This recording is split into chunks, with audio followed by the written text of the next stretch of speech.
तो हेलो मेरे प्यारे साथियों, कैसे हैं आप सभी। आप सभी लोगों का स्वागत है, सभी लोगों का वेलकम है हमारे YouTube channel SST by Anupam sir पर।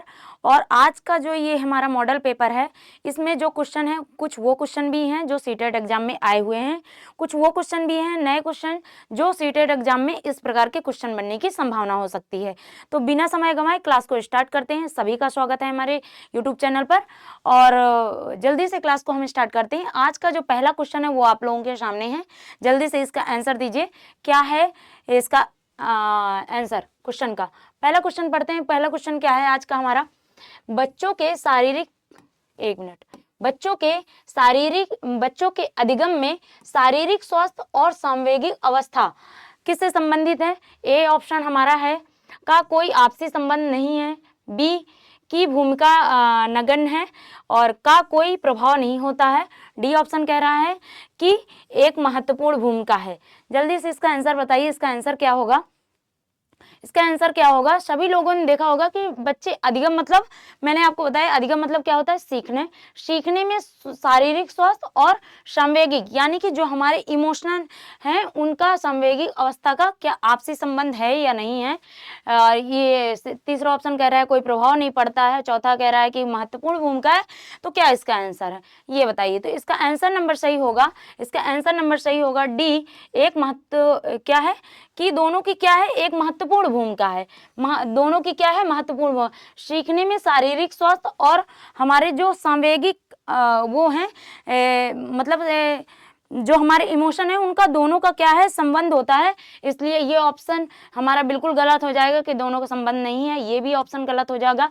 ये कह रहा है कोई प्रभाव नहीं पड़ता, ये भी गलत हो जाएगा। इसलिए आंसर नंबर सही हो जाएगा हमारा, क्या होगा, डी, इसका ऑप्शन नंबर सही हो जाएगा, डी इसका आंसर होगा। अगला क्वेश्चन देखते हैं। क्वेश्चन नंबर 2 आप लोगों के सामने है। क्या कह रहा है क्वेश्चन नंबर 2? एक प्रगतिशील कक्षा में शिक्षण अधिगम की प्रक्रिया के दौरान अधिगमकर्ताओं का मूल्यांकन, अधिगमकर्ताओं का मूल्यांकन से आप लोग समझिएगा, मूल्यांकन से बहुत सारे क्वेश्चन आते हैं सीटेट एग्जाम में। मूल्यांकन और मापन से बहुत सारे क्वेश्चन आते हैं, तो ध्यान से समझिएगा क्या है। एक प्रगतिशील कक्षा में शिक्षण अधिगम प्रक्रिया के दौरान अधिगमकर्ताओं का मूल्यांकन क्या होगा? आगे आंसर देखिए। ए नंबर कह रहा है अभिभावकों को प्रतिपुष्टि देने के प्रयोजन से बेहद सफल, कम सफल व असफल विद्यार्थियों को पहचानने में सहायक होता है। बी ऑप्शन कह रहा है बेहद महत्वपूर्ण है क्योंकि यह बच्चों की समझ की जानकारी देता है और अध्यापिका को अपने शिक्षा शास्त्र पर विचार करने में सहायक होता है। चौथा ऑप्शन देखिए, बच्चों के अधिगम में सहायक नहीं है। और डी ऑप्शन इसका क्या कह रहा है?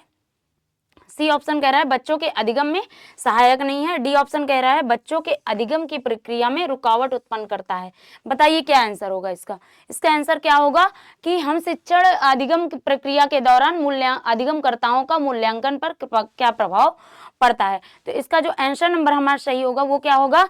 बी, इसका ऑप्शन नंबर सही होगा, क्योंकि बेहद महत्वपूर्ण है। मूल्यांकन क्या होता है? बेहद महत्वपूर्ण है क्योंकि ये बच्चों की समझ की जानकारी देता है और अध्यापिका, यानी कि जो अध्यापिका या जो शिक्षक पढ़ा रहा है उसको अपने शिक्षा शास्त्र पर विचारने में सहायक होता है। यानी कि मूल्यांकन, अगर कोई टीचर मूल्यांकन कर रहा है किसी बच्चे का सीखने की प्रक्रिया में, तो ये क्या है, बच्चों की समझ की जानकारी देता है कि बच्चा कितना सीख पाया है या नहीं, एब्जॉर्ब होता है। मैंने आप लोगों को बताया था कि मूल्यांकन दो प्रकार से होता है, सतत और व्यापक मूल्यांकन होता रहता है।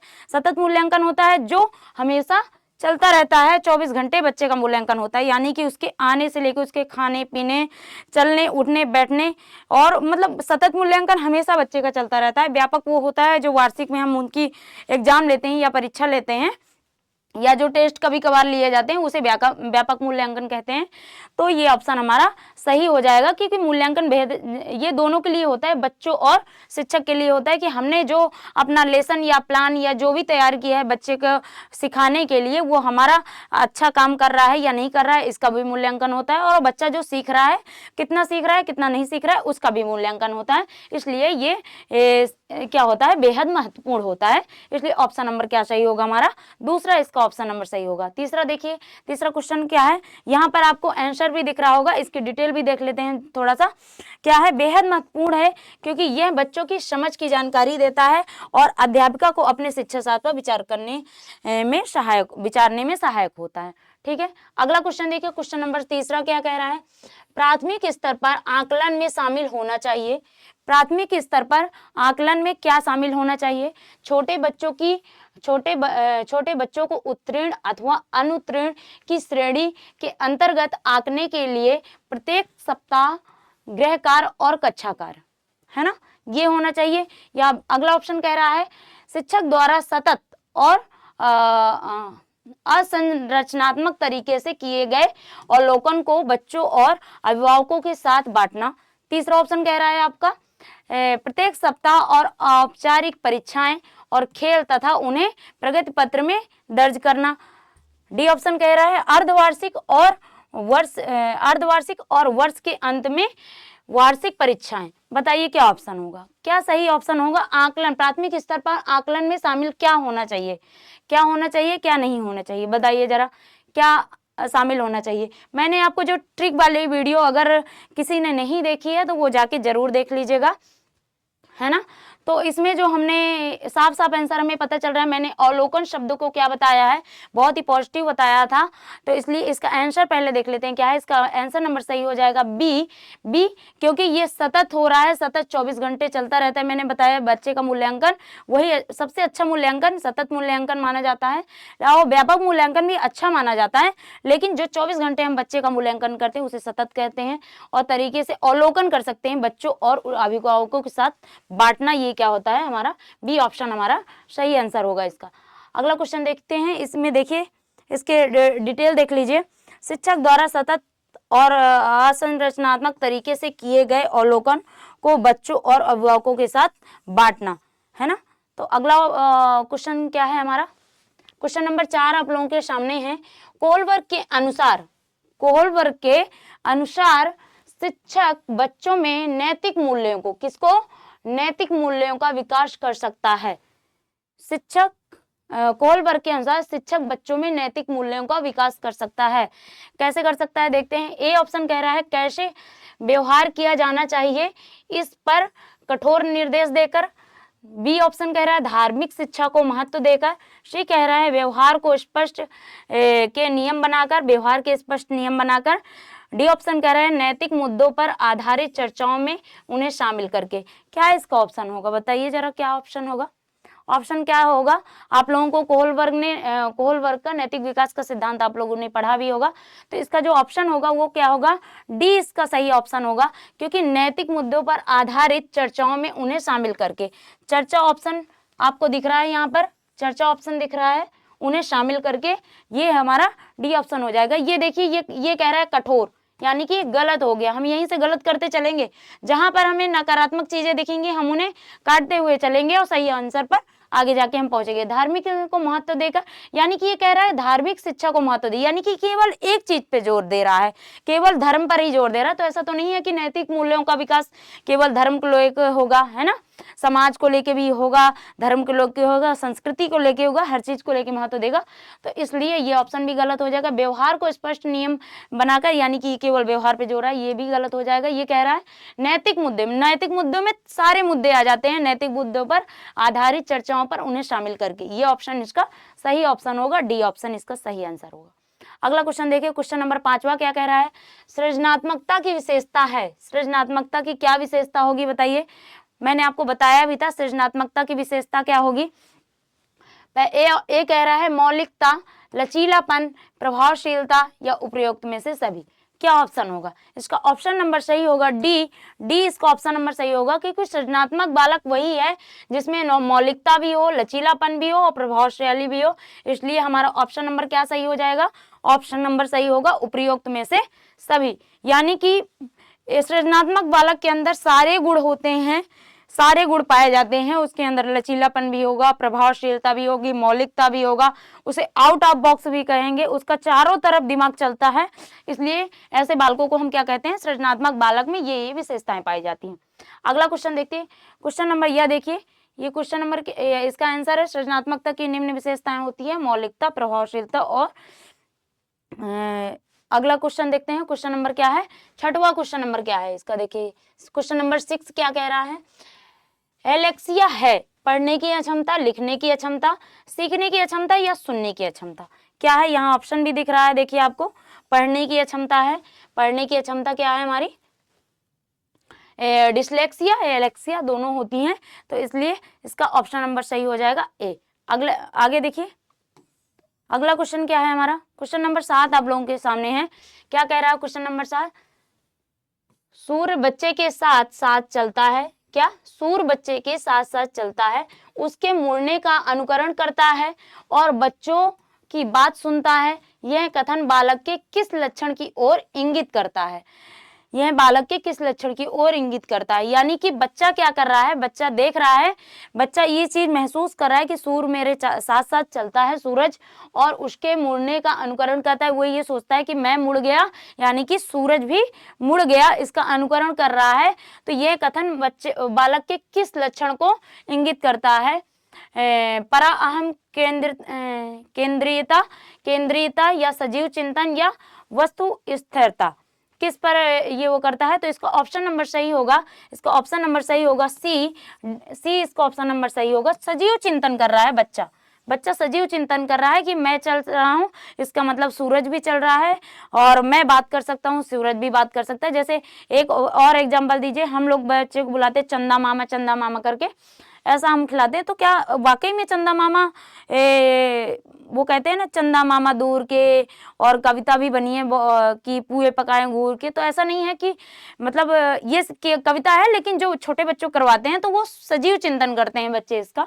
इसलिए कहीं भी ऐसा ऑप्शन दिख जाए जहां बच्चा अनुकरण कर रहा है किसी भी चीज का, पेड़ों का अनुकरण कर रहा है कि पेड़ हमारे साथ साथ चलते हैं, तो उसमें हमेशा बच्चा क्या करता है, सजीव चिंतन करता है, ऐसी चीजों में छोटा बच्चा। आगे देखिए क्वेश्चन नंबर 8 आप लोगों के सामने है। जीन पियाजे के अनुसार बच्चे अमूर्त संक्रियात्मक अवस्था में बच्चे क्या करते हैं।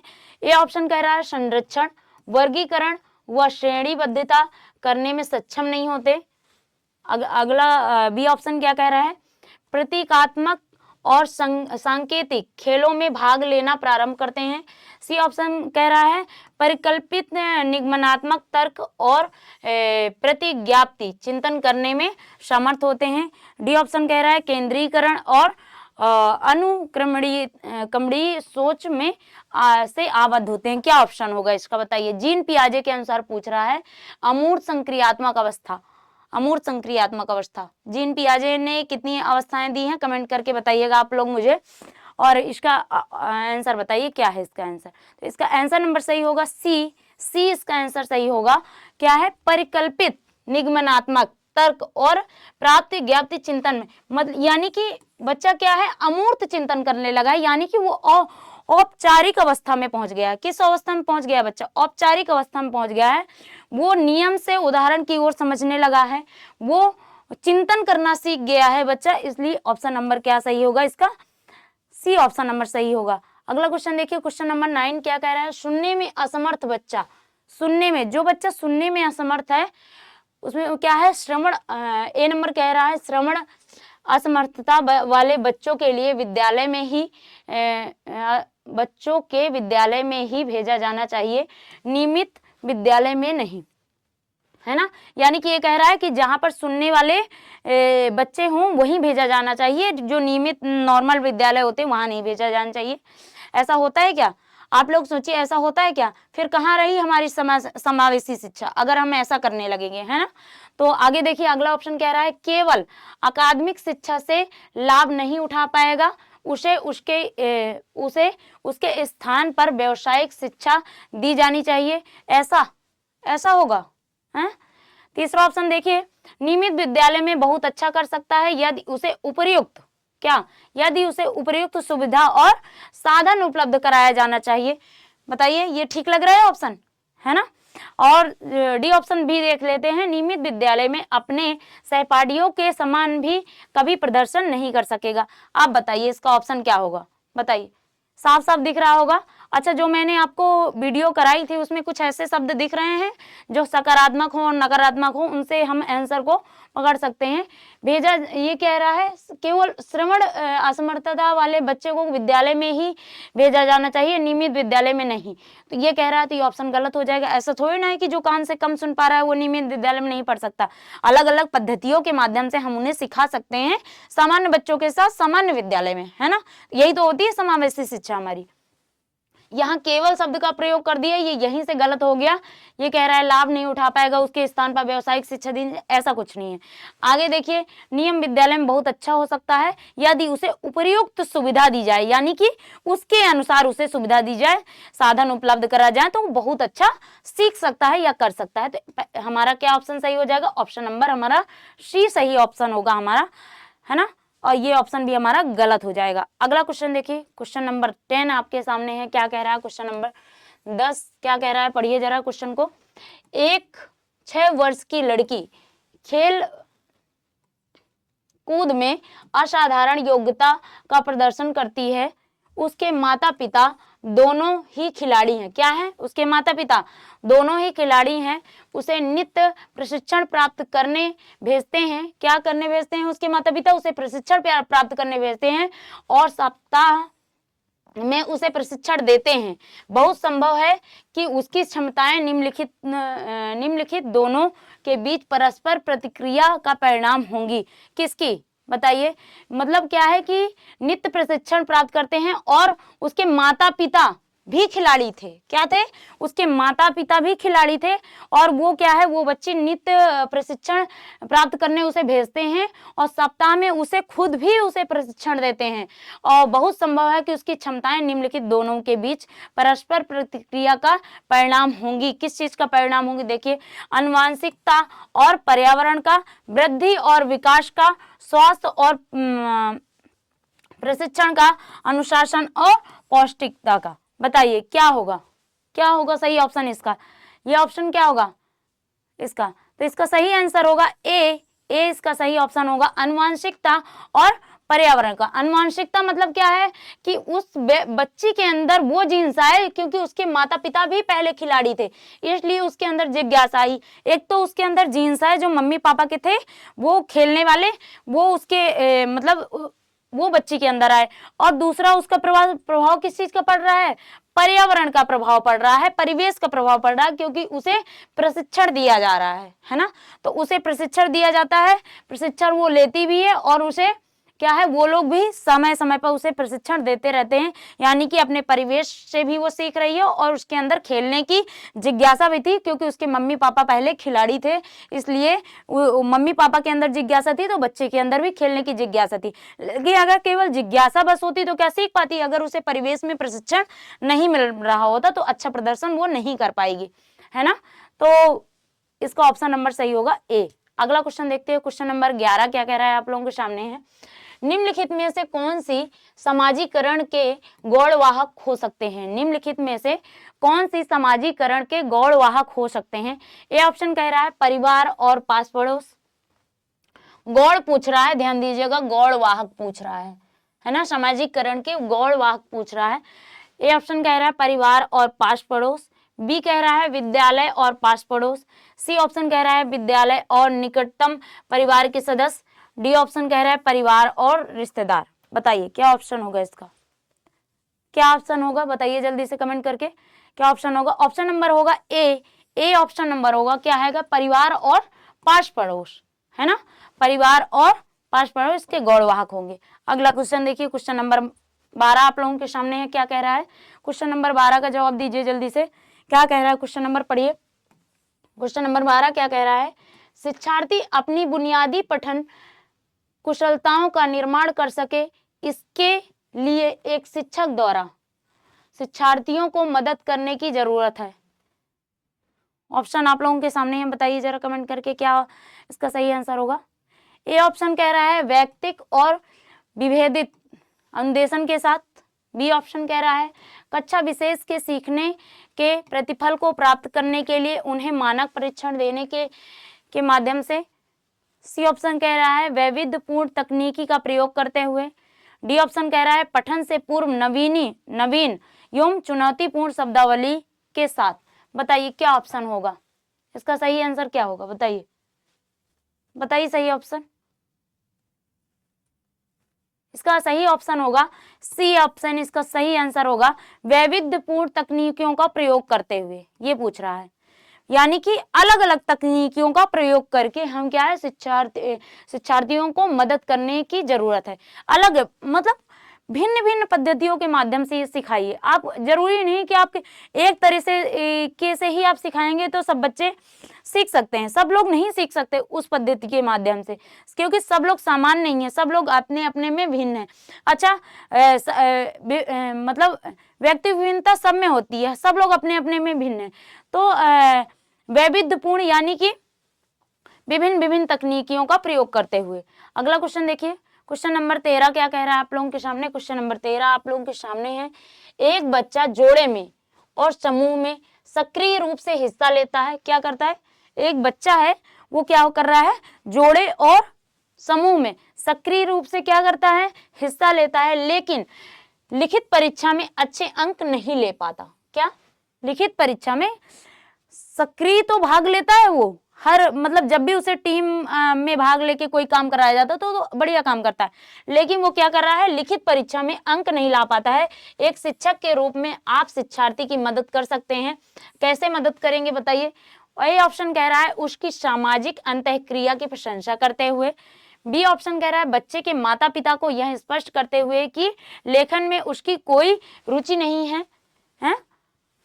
ये ऑप्शन सही होगा क्या, जरा देखिए, पढ़िए सेकेंड ऑप्शन को। सी ऑप्शन क्या कह रहा है, माता पिता से यह अनुरोध करते हुए कि वे उसकी पढ़ाई में मदद करें। डी ऑप्शन कह रहा है उसको नियमित परीक्षण देते हुए ताकि वह सुधार कर सके।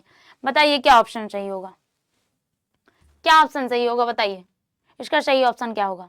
इसका सही ऑप्शन होगा डी, डी इसका सही ऑप्शन होगा, उसको नियमित परीक्षण देते हुए ताकि वह सुधार कर सके, उसे सुधार करवाना है। ऐसा नहीं है कि उसे डीमोटिवेट करना है कि नहीं तुम तो कभी सीख ही नहीं पाओगे, तुम्हें तो कभी आएगा ही नहीं, तो नहीं आएगा तो फिर वो कभी नहीं सीख पाएगा, है ना, फिर वो कभी नहीं सीख पाएगा। तो वो सोच रहेगा कि मैं तो कोशिश कर रहा हूँ और मुझसे हो नहीं पा रहा है, ठीक है अब क्या करूंगा, अब तो सीखूंगा ही नहीं, ठीक है मुझसे तो नहीं हो पाएगा। वो अंदर से वो उस चीज को मान लेगा कि हाँ मुझ में कमी है और मैं नहीं सीख पाऊंगा, है ना। तो उसे क्या करना है, उसको नियमित परीक्षण देते हुए, परीक्षण मतलब उसको सिखाते रहिए धीमे धीमे करके, और उसे डीमोटिवेट अगर आप करेंगे तो वो नहीं सीख पाएगा। इसलिए उसको नियमित परीक्षण देते हुए ताकि वह सुधार कर सके, उसे सुधार करने की जरूरत है, इसलिए वो सुधार कर सके। ऐसा ना हो कि उसकी सामाजिक अंतःक्रिया की प्रक्रिया करते हुए, तो सामाजिक अंतःक्रिया में तो वो अच्छा भाग कर ही रहा है ना, इसकी प्रशंसा करते हुए अगर हम करेंगे तो ये भी ऑप्शन भी अच्छा था, लेकिन ये किसी एक ही चीज पर जोर दे रहा है ना, ये कह रहा है सामाजिक अंतःक्रिया, इस पे नहीं। उसको हमें क्या करना है, लेखन कार्य सिखाना है ना, तो हम केवल सामाजिक अंतःक्रिया की प्रशंसा अगर करेंगे तो वो सोचेगा कि मैं लिख तो पाता ही नहीं हूँ, सामाजिक में अच्छा कर रहा हूँ तो मैं इसी में अच्छा करूँ, तो मैं लिखने की मुझे आवश्यकता ही नहीं है, मैं तो सीखूंगा ही नहीं, है ना। अच्छे अंक नहीं ला पाता लिखित परीक्षा में, तो वो लिखित परीक्षा की ओर ध्यान नहीं देगा, है ना। तो अनुरोध करते हुए कि वो पढ़ाई में मदद करें, तो माता पिता अगर पढ़ाई में मदद नहीं करेंगे तो क्या बच्चा नहीं सीखेगा। बच्चा तो हमारे पास स्कूल में रहता है ना, बच्चा हमारे पास जितनी देर तक स्कूल में रहता है हम उसकी वहां मदद कर सकते हैं ना, तो इसलिए डी ऑप्शन इसका सही आंसर होगा। अगला क्वेश्चन देखिए, क्वेश्चन नंबर 14 क्या है, एक से अधिक भाषा का ज्ञान, एक से अधिक भाषा का ज्ञान क्या है। ए ऑप्शन, भाषा कक्षा में शिक्षक के ऊपर एक बोझ बन जाता है। बी ऑप्शन कह रहा है नवीन कक्ष में सीखते समय भी शिक्षार्थियों को उसके समनुरूप करता है। सी ऑप्शन कह रहा है नवीन भाषा के सीखने सिखाने में मदद करता है। डी ऑप्शन कह रहा है नवीन भाषा के सीखने में हस्तक्षेप करता है। बताइए क्या ऑप्शन सही होगा इसका, बताइए क्या ऑप्शन सही है। इसका ऑप्शन नंबर सही होगा सी, आप लोगों को दिख रहा होगा, इसका ऑप्शन नंबर सही होगा सी। बहुत बार ये क्वेश्चन पूछा भी जा सकता है कि एक से अधिक भाषा का ज्ञान क्या होता है, तो नवीन भाषा सीखने सिखाने में मदद करता है, इसलिए ऑप्शन नंबर क्या मानेंगे, सी मानेंगे। ऐसा नहीं है कि मतलब जैसे KVS वगैरह में सिलेक्शन होता है तो कहीं दूसरी जगह भेज दिया जाता है, तो ऐसा नहीं है कि वहाँ की भाषा हम सीख नहीं सकते हैं, तो इस वजह से हमें नई भाषा सीखने का हमें हर जगह मौका मिलता है, इसलिए हमें नई नई भाषाओं को सीखने का मौका मिलता है, वहाँ की लोकल लैंग्वेज सीखने का मौका मिलता है। जैसे हमारे स्कूल में है कुछ बच्चे हैं वो अपनी गाँव की भाषा बोलते हैं, तो हम वो भाषा भी सीखते हैं, समझते हैं, है ना। तो इसलिए हमें नवीन भाषा को सीखने में हमें मदद मिलती है। अगला क्वेश्चन देखिए, क्वेश्चन नंबर 15 क्या है आप लोगों के सामने है, बेरोजगारी उन्मूलन के लिए उत्तम योजना है। बेरोजगारी उन्मूलन के लिए उत्तम योजना है। ए ऑप्शन कह रहा है बालकों को प्रारंभिक शिक्षा के तत्पश्चात उनके पैतृक व्यवसायों का प्रशिक्षण प्रदान करना। बी कह रहा है भारतीय विद्यालयों में व्यावसायिक पाठ्यक्रमों को लागू करना। सी ऑप्शन कह रहा है बालकों को उच्च शिक्षा में जाने से रोकना। डी ऑप्शन कह रहा है बालकों को चरित्र निर्माण की शिक्षा प्रदान करना। बताइए क्या इसका सही आंसर होगा? इसका सही आंसर क्या होगा? बेरोजगारी उन्मूलन के लिए उत्तम योजना क्या हो सकती है? बताइए। इसका सही आंसर होगा बी, इसका सही ऑप्शन होगा भारतीय विद्यालयों में व्यावसायिक पाठ्यक्रमों को लागू करना। अच्छा, बेरोजगारी उन्मूलन के लिए उत्तम योजना है तो हम क्या होगा, भारतीय विद्यालय में व्यावसायिक पाठ्यक्रमों को लागू करना। अगर हम ऐसा पाठ्यक्रम हम स्कूल के सिलेबस में ले आए तो उनसे क्या होगा, बेरोजगारी की उन्मूलन के लिए वो ये चीज़ सीख सकते हैं कि अगर कोई बेरोजगार है या कोई पढ़ा लिखा नहीं है तो और आगे क्या कर सकता है, और आगे क्या कर सकता है, उसके लिए क्या क्या ऑप्शन हो सकते हैं, कैसे वो चीज़ों को सीख सकता है, अपना खुद का व्यवसाय कैसे कर सकता है। तो ये चीज़ें अगर हम कोई पाठ्यक्रम उसमें पाठ्यक्रमों में लागू करते हैं ऐसी चीज़ों को, तो इससे हमें सहायता मिल सकती है। इसलिए इसका ऑप्शन नंबर सही होगा बी, इसका सही ऑप्शन होगा। अगला क्वेश्चन देखिए, क्वेश्चन नंबर 16 आप लोगों के सामने है।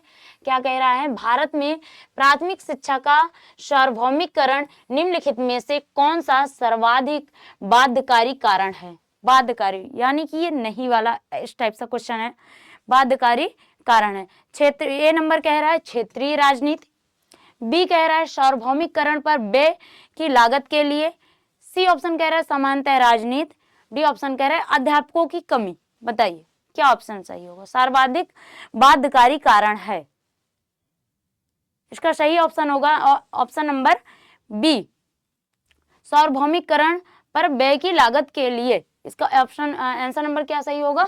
बी, इसका सही ऑप्शन होगा। अगला क्वेश्चन देखिए, क्वेश्चन नंबर 17 आप लोगों के सामने है।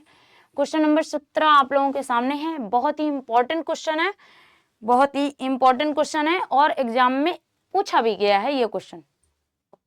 बताइए, विद्यालय छात्रावास में विभिन्न प्रांतों के विद्यार्थी रहते हैं। क्या विद्यार्थी रहते हैं? छात्रावास के विद्यार्थी सामान्यतः उनके दिए जाने वाले भोजन से संतुष्ट नहीं हैं। तब आप एक वार्डन के रूप में क्या करेंगे? तब आप एक वार्डन के रूप में क्या करेंगे? छात्रावास है यानी कि हॉस्टल बनाया गया है, वहां क्या है, छात्रावास के विद्यार्थी सामान्यतः उनको दिए जाने भोजन से संतुष्ट नहीं है, यानी कि वहां जो खाना मिल रहा है वो अच्छा नहीं मिल रहा है बच्चों को। तब आप एक वार्डन के रूप में, यानी कि आपको पता चल रहा है कि जिस हॉस्टल में कि मैं वार्डन हूँ वहाँ खाना क्या है, अच्छा नहीं मिल रहा है, तो हमें इसके लिए मैं क्या करूँगी? बताइए। विभिन्न, ए ऑप्शन कह रहा है विभिन्न प्रांतों के छात्र प्रतिनिधि की एक सभा कराएं और यह जानने का प्रयत्न करें कि उनके असंतोष का कारण क्या है। बी ऑप्शन कह रहा है छात्रों से अपनी पसंद का मेनू बनाने के लिए कहोगे। सी ऑप्शन कह रहा है छात्रों के साथ भोजन करेंगे और नियमित रूप से यह देखेंगे कि छात्र भली प्रकार से भोजन ग्रहण कर रहे हैं या नहीं। डी ऑप्शन कह रहा है चक्रानुक्रम में वरिष्ठ छात्रों को यह उत्तरदायित्व देंगे कि वो भोजन का मेनू निर्धारित करें और इस बात पर ध्यान रखें कि भोजन संतुलित हो और विभिन्न प्रांतों के छात्रों की पसंद का हो और निर्धारित बजट के अंतर हो। बताइए क्या ऑप्शन सही होगा? आप अगर वार्डन होंगे तो क्या करेंगे, है ना, आप अगर वार्डन होंगे तो क्या करेंगे? तो इसका सही ऑप्शन साफ साफ दिख रहा है, इसका सही ऑप्शन क्या होगा? डी इसका सही आंसर। इसमें ऑप्शन संतुष्ट नहीं है, आप क्या वार्डन के रूप में क्या करेंगे? ये शायद इसका आंसर गलत दे दिया है, इसका आंसर गलत लगा है, इसका आंसर नंबर सही होगा, ये गलत आंसर है, बाई मिस्टेक लग गया है। इसका सही ऑप्शन होगा डी। हम क्या करेंगे? उत्तरदायित्व देंगे, भोजन के मेनू को वो लोग निर्धारित करें। मतलब अपने, हो सकता है हम जो मेनू बनवा रहे हैं वो बच्चों को पसंद ना हो, तो ऐसे बच्चों को हम जो क्लास में वरिष्ठ बच्चे हैं, यानी कि जो थोड़ा सा बड़े बच्चे हैं या एक तरह से कहें मॉनिटर है, उनको निर्धारित करेंगे।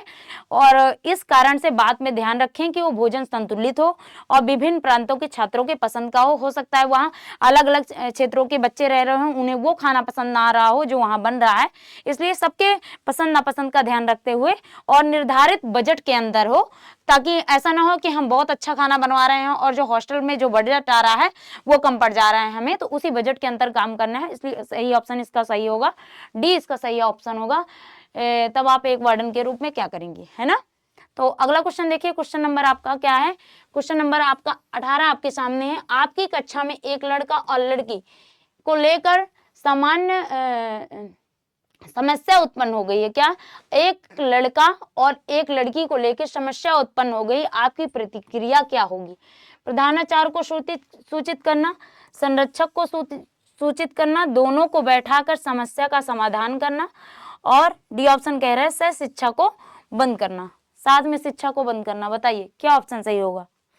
ऑप्शन नंबर सही होगा इसका सी इसका सही ऑप्शन होगा। दोनों को बिठाकर हम समस्या का समाधान करेंगे, ना कि प्रधानाचार्य को सूचित करेंगे, संरक्षक को सूचित नहीं करेंगे और सह शिक्षा को बंद भी नहीं करेंगे, क्योंकि ऐसा तो हो ही नहीं सकता कि केवल गर्ल्स ही गर्ल्स पढ़ें, बॉयज अलग पढ़ाएंगे, ऐसा नहीं हो सकता ना। तो सी ऑप्शन इसका सही होगा, दोनों की समस्याओं को बैठाकर हम समाधान करेंगे। तो अगला क्वेश्चन क्या है, क्वेश्चन नंबर 19 आप लोगों के सामने है। बताइए इसका आंसर क्या होगा। क्वेश्चन नंबर 19 का आंसर क्या होगा, बताइए जरा। क्या है, बालक जन्मजात क्रियाशील, बालक जन्मजात क्रियाशील होता है, इसलिए उसे प्रेरित करना चाहिए। क्या, इसलिए उसे प्रेरित करना चाहिए, किसके लिए, खेलों के लिए, रचनात्मक कार्यों के लिए, ज्ञानार्जन के लिए या शारीरिक विकास के लिए। किसके लिए प्रेरित करना चाहिए, खेलों के लिए, रचनात्मक कार्यों के लिए या ज्ञानार्जन के लिए या शारीरिक विकास के लिए। बताइए क्या ऑप्शन सही होगा। ऑप्शन नंबर सही होगा बी इसका सही ऑप्शन होगा, रचनात्मक कार्यों के लिए। रचनात्मक कार्यों में क्या है, सारी चीजें आ जाती हैं। ये सारे ऑप्शन सही हैं, सारे ऑप्शन सही हैं, लेकिन क्या है, इसमें बी ऑप्शन सबसे बेहतर ऑप्शन है, क्योंकि इसमें सारी चीजें सम्मिलित हैं, है ना। रचनात्मक कार्यों में खेल भी है, ज्ञानार्जन भी है, शारीरिक विकास भी है, सृजनात्मकता भी है ना। तो इसमें सारे ऑप्शन सही हैं, इसलिए सही ऑप्शन क्या होगा, बी इसका सही ऑप्शन होगा। अगला क्वेश्चन देखिए, क्वेश्चन नंबर 20 आप लोगों के सामने है। शिक्षार्थियों द्वारा जिस तरह से सीखने का कार्य किया जाता है, उनके विभिन्न उदाहरणों का एकत्रीकरण कीजिए और उनका रिकॉर्ड रखना क्या कहलाता है। बताइए, शिक्षार्थियों द्वारा, क्या कह रहा है क्वेश्चन नंबर, शिक्षार्थियों द्वारा जिस तरह से सीखने का कार्य किया जाता है, उसके विभिन्न उदाहरणों का एकत्रीकरण और उनका रिकॉर्ड रखना क्या कहलाता है। बताइए जरा, ऑप्शन नंबर देखिए, ऑप्शन नंबर क्या कह रहा है आपको, सीखने का आकलन, है ना, योगात्मक आकलन, पोर्टफोलियो आकलन या आकलन कार्य। बताइए क्या ऑप्शन सही होगा इसका, बताइए। रिकॉर्ड, उनका रिकॉर्ड रखना क्या कहलाता है, उनका रिकॉर्ड रखना क्या कहलाता है। बताइए, इसका सही ऑप्शन होगा सी, पोर्टफोलियो। क्या है, पोर्टफोलियो। आप लोगों ने बहुत बार इसका नाम सुना होगा, बहुत बार एग्जाम में इस क्वेश्चन इसको लेके ये शब्द आ जाता है, पोर्टफोलियो को लेके। पेडागोगी में बहुत सारे क्वेश्चन बन जाते हैं पोर्टफोलियो को लेके। पोर्टफोलियो अच्छा जान लीजिए होता क्या है, जिसमें बच्चे का बायोडाटा रखा जाता है, यानी कि बच्चा किस क्लास में पढ़ रहा है, क्या पढ़ रहा है, उसकी पूरी एक्टिविटी रखी जाती है। उसके मम्मी पापा का डिटेल होगा, माता क्या नाम है, पिता क्या नाम है, उनके मोबाइल नंबर, और बच्चा किस किस गतिविधि में भाग लेता है, उसकी रुचि क्या है, उसकी हॉबी क्या है, उसका पूरा बायोडाटा जो क्लास में एक्टिविटी से लेके एग्जाम में जिस पोजीशन में आता है, कहाँ है, किस स्टेज पर अभी है बच्चा, कितना सीख चुका है और कितना सीखना बाकी है, यानी कि आकलन या मूल्यांकन जो भी चीजें हैं वो हम एक पोर्टफोलियो नाम की फाइल होती है उसे हम बनाते हैं, इसमें बच्चों का बायोडाटा होता है। इसलिए रिकॉर्ड, एक तरह से रिकॉर्ड रखना क्या कहलाता है, उनका देखा है, सीखने का कार्य किया जाता है ना, उनके विभिन्न उदाहरणों को एकत्रीकरण करना, यानी कि जो अभी तक सीख रहा है वो बच्चा क्या है, उनका रिकॉर्ड रखना ही क्या कहलाता है, उस फाइल को हम क्या बोलते हैं, पोर्टफोलियो बोलते हैं।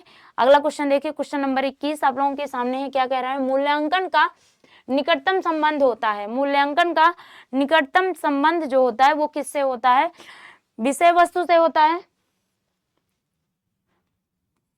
विषय वस्तु से होता है, मूल्यांकन प्रविधियों से होता है, उद्देश्यों से होता है, या सीखने की क्रियाओं से होता है? बताइए, सीखने की क्रियाओं से होता है, किससे होता है इसका संबंध?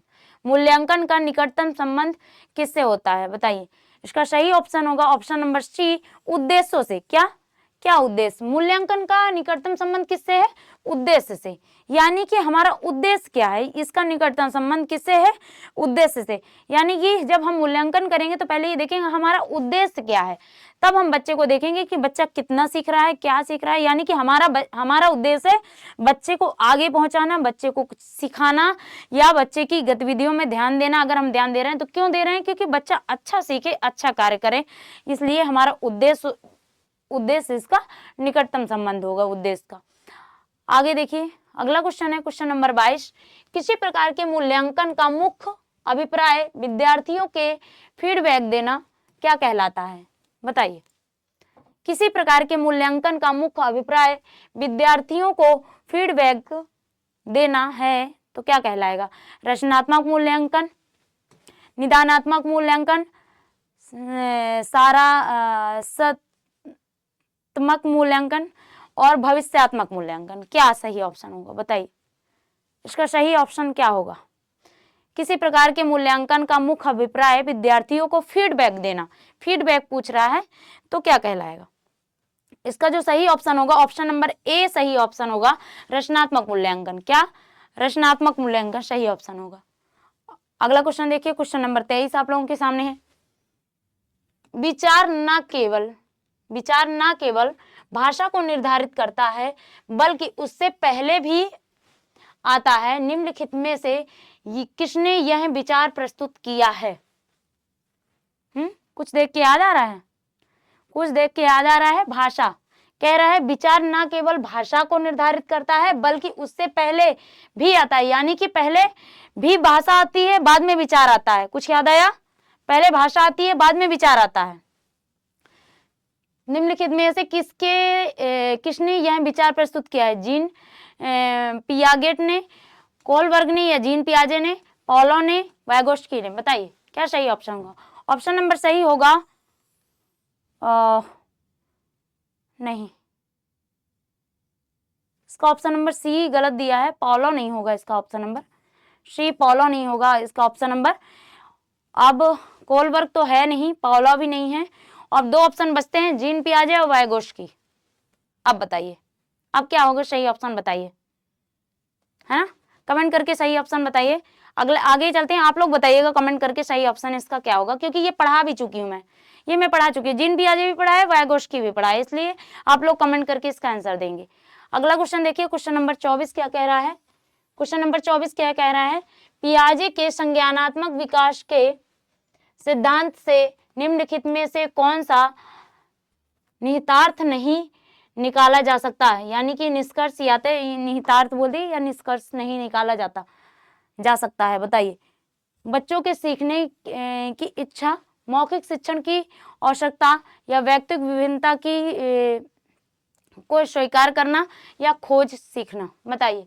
क्या नहीं पूछ रहा है, इसलिए ध्यान से बताइएगा।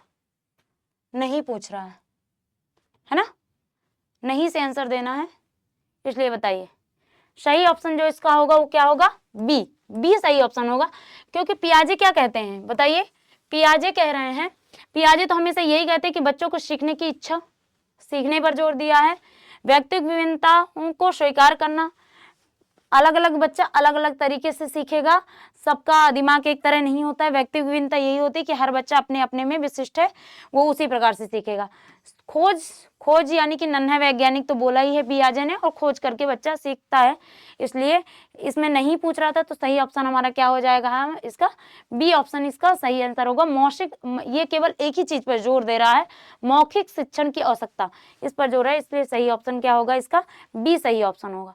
अगला क्वेश्चन देखिए, क्वेश्चन नंबर 25 कह रहा है निचली कक्षाओं में खेल पद्धति मूल रूप से आधारित है। निचली कक्षाओं में खेल पद्धति मूल रूप से आधारित है विकास एवं, पहला ऑप्शन क्या है? विकास एवं वृद्धि के मनोवैज्ञानिक सिद्धांतों पर। बी ऑप्शन कह रहा है इसका शिक्षण के समाज शास्त्रीय सिद्धांतों पर। सी ऑप्शन क्या कह रहा है, शारीरिक शिक्षा के कार्यक्रम के सिद्धांत पर। डी ऑप्शन कह रहा है शिक्षण पद्धतियों के सिद्धांतों पर। किस पर सही ऑप्शन बताइए। सही है, निचली कक्षाओं में खेल पद्धति मूल रूप से आधारित है। बताइए। पहला ऑप्शन है विकास एवं वृद्धि के मनोवैज्ञानिक सिद्धांतों पर। बी ऑप्शन कह रहा है शिक्षण के समाजशास्त्री सिद्धांतों पर। सी ऑप्शन कह रहा है शारीरिक शिक्षा के कार्यक्रम सिद्धांत पर। डी ऑप्शन कह रहा है शिक्षण पद्धतियों के सिद्धांतों पर। बताइए क्या ऑप्शन सही होगा इसका। इसका सही ऑप्शन बताइए क्या सही होगा। इसका सही ऑप्शन जो होगा वो क्या होगा, ए सही ऑप्शन होगा।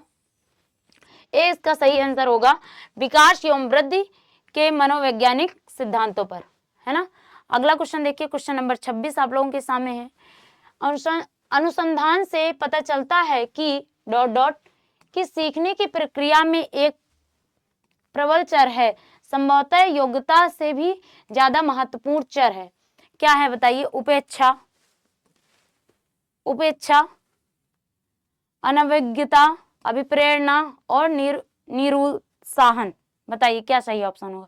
ऑप्शन नंबर सही होगा सी ऑप्शन नंबर सही होगा। क्या होगा, अभिप्रेरणा। प्रेरणा से क्या है, अनुसंधान से पता चलता है कि सीखने की प्रक्रिया में एक प्रबल चर है।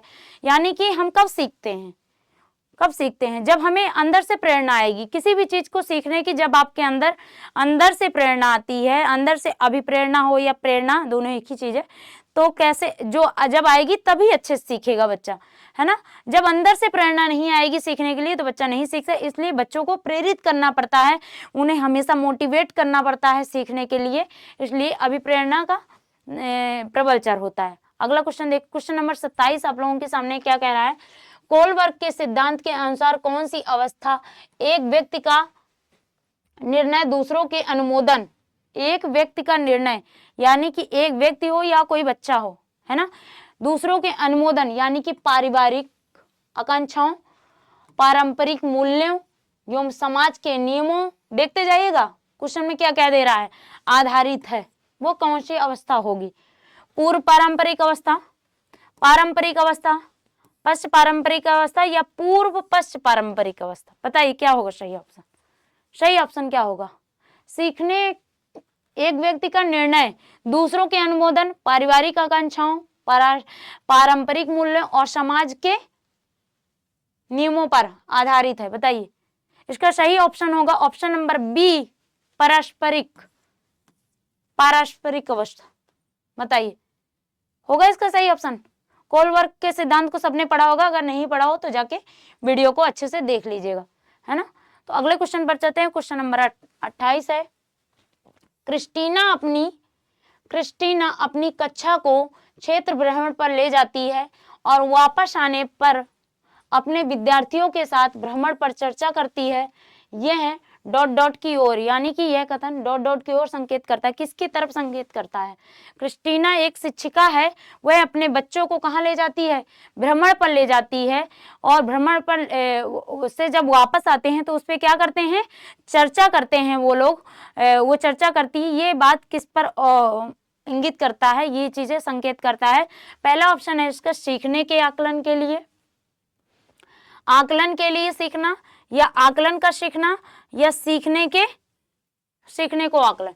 इंपॉर्टेंट क्वेश्चन है ये, सीटेट के लिए बहुत पूछा जाता है। ज्यादातर हर साल के पेपर आप उठा के देख लीजिएगा, ज्यादातर ये क्वेश्चन पूछा गया होगा। तो इसका ऑप्शन नंबर सही ए हो जाएगा। ए ऑप्शन सही होगा, सीखने के लिए आकलन, है ना। वो सीखने के लिए यानी कि वो बच्चे को घुमा के वहां से ले आई, फिर उस पर क्या कर रही है, चर्चा कर रही है। वो ये देख रही है सीखने के लिए आकलन, यानी कि बच्चे कितना सीख चुका है इस बात का वो आकलन कर रही है। तो इसका ऑप्शन नंबर सही होगा ए, सीखने के लिए ऑप्शन, ये ऑप्शन नंबर सही हो जाएगा ए। अगला क्वेश्चन देखिए, क्वेश्चन नंबर 29 आपके सामने है। विकास की दृष्टि से सही क्रम है, विकास की दृष्टि से क्या सही क्रम है। बताइए इसका सही आंसर क्या होगा, कैसे विकास होता है। पहला ऑप्शन कह रहा है आत्मीकरण, समायोजन या अनुकूलन। बी ऑप्शन कह रहा है समायोजन, आत्मीकरण, अनुकूलन। सी ऑप्शन कह रहा है अनुकूलन, समायोजन या आत्मीकरण। डी ऑप्शन कह रहा है अनुकूलन, आत्मीकरण या समायोजन। बताइए क्या सही आंसर होगा। ऑप्शन नंबर सही होगा ए, आत्मीकरण, समायोजन और अनुकूलन। सही ऑप्शन होगा, विकास की दृष्टि से सही क्रम होगा हमारा ऑप्शन नंबर ए सही आंसर होगा। अगला क्वेश्चन देखिए, अगला क्वेश्चन की तरफ चलते हैं। क्या है क्वेश्चन नंबर 30 है, बताइए, ये हमारा लास्ट क्वेश्चन है, जल्दी से इसका आंसर दीजिए। क्या क्वेश्चन है, निम्नलिखित में से कौन सा शिक्षार्थियों को सृजनात्मकता का पोषण करता है? शिक्षार्थियों में सृजनात्मकता का पोषण करता है, बताइए। अच्छी शिक्षा के व्यवहारिक मूल्यों के लिए विद्यार्थियों का शिक्षण, बी ऑप्शन कह रहा है प्रत्येक शिक्षार्थी के अंतर्गत प्रतिभाओं का पोषण करना एवं प्रश्न करने के अवसर उपलब्ध कराना, सी ऑप्शन क्या कह रहा है, विद्यालयी जीवन के प्रारंभ में उपलब्धि के लक्षण पर बल देना, डी ऑप्शन कह रहा है परीक्षा में अच्छे अंक के लिए विद्यार्थियों को कोचिंग। बताइए क्या सही ऑप्शन होगा इसका। ये कह रहा है सृजनात्मकता का पोषण करता है, यानी कि सृजनात्मक क्या मतलब इन चारों ऑप्शन में क्या दिख रहा है, किसमें सृजनात्मकता आपको दिख रही है? इसका सही ऑप्शन क्या होगा, ऑप्शन नंबर बी इसका सही आंसर होगा। अवसर भी उपलब्ध करा रहा है, ये प्रतिभाओं का पोषण कर रहा है और प्रश्न करने के अवसर उपलब्ध करा रहा है ना। इसका कोचिंग कराना नहीं होगा। और जीवन प्रारंभ में उपलब्धि के लक्ष्यों पर बल देना, यानी ये इन पर बल नहीं देगा। और क्या अच्छी शिक्षा के व्यवहारिक मूल्यों के लिए विद्यार्थियों की शिक्षा, ये एक ही चीज पर जोड़ रहा है। सही, ये ऑप्शन भी इसका गलत हो जाएगा। ऑप्शन नंबर सही होगा इसका बी, इसका सही ऑप्शन होगा। तो इसका आंसर नंबर क्या हो जाएगा, बी। ये हो गया सृजनात्मकता का हमारा पोषण करता है। तो बताइए आज की क्लास आपको कैसी लगी। ये तो रहे आज के हमारे 30 क्वेश्चन, और आप लोग कमेंट करके बताइएगा आप लोगों के कितने क्वेश्चन सही हुए आज की क्लास में। और वीडियो अच्छी लगी हो तो चैनल को सब्सक्राइब करें, लाइक करें और शेयर करें। ठीक है, मिलते हैं आपके साथ अगली क्लास में।